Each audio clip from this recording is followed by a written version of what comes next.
Do you see this dip right here? This means that people are clicking away from a video within the first few seconds. It sucks, but just know that if you've ever seen this happen on your channel, it's not just you. What I'm saying is that if you can fix this, you can fix anything. And it all comes down to keeping people hooked on your videos. And today, that's exactly what we're going to be doing. We're going to talk about a channel that has mastered this.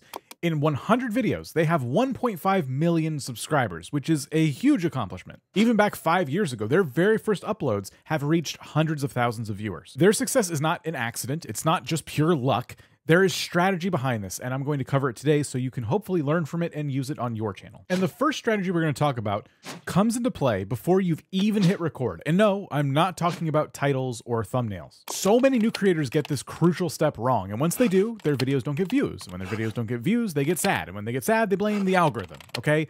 But here's the thing.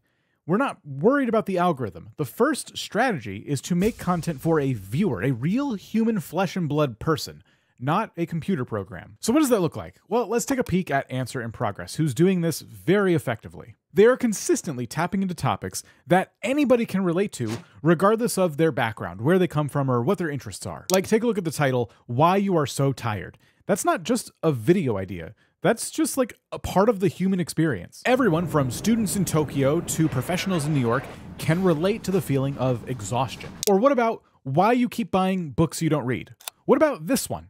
And this one. Listen, it's not easy, and this can work on a smaller scale with a more narrow niche, right? But by choosing topics that relate to everybody across the world, they have a massive total addressable market, or going forward, as we're going to call it, TAM. In simple terms, TAM is the total number of people that could be interested in a thing, the total addressable market for your content. The more universal your content is, the larger an audience it can appeal to. So ask yourself, within your own content, what are the universal themes that anybody could relate to? What are the common experiences or struggles that your audience deals with on a day-to-day basis? And to help you do this, you can even use tools like Google Trends or our own tool, vidIQ, to figure out what people are searching for and what is making people tick in the space that you create content within. That's how you get your content shared out to as many people as possible. Look at vidIQ, for example. We have the total addressable market of people who have YouTube channels and want to grow them, but I could have focused more. I could say, oh, I like talking about gaming channels, so I just want to focus on them. And that shrinks the total addressable market down. If we want an even larger total addressable market, maybe we can talk more about the experience of being a creator rather than just teaching YouTubers how to YouTube, right?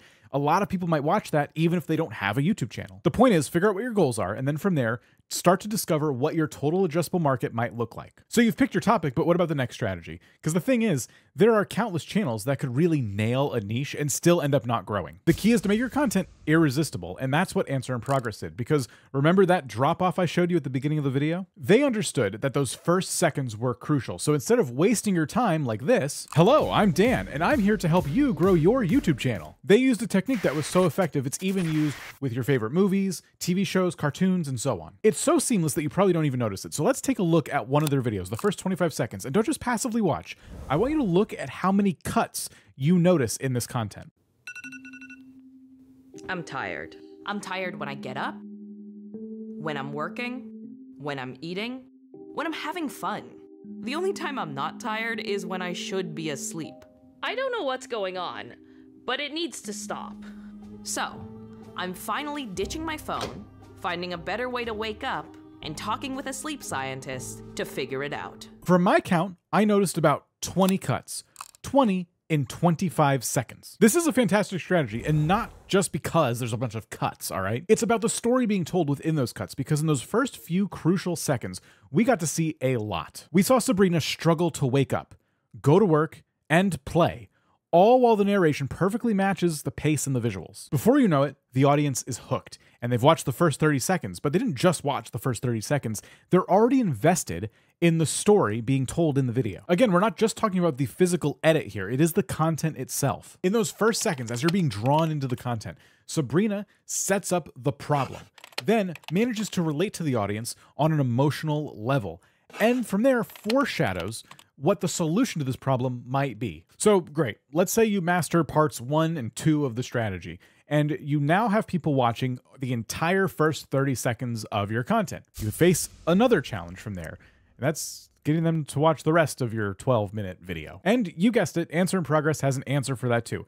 It is 3 specific strategies that I believe a lot of creators could apply to their content. The first strategy is pacing. I think a lot of people, especially for a while, have been taught that their content should be action-packed. I mean, earlier we talked about just how many cuts there were at the beginning of this video, right? Sometimes, though, it's important to know when you can slow down. You might want to add a pause to a point you're trying to make to build anticipation. Think of it like just reading a good story to somebody. If you just rush through all the parts that are action-packed or slow or whatever because you're worried their TikTok brain is just going to shut off, you might be missing some opportunities to really let tension build in certain moments.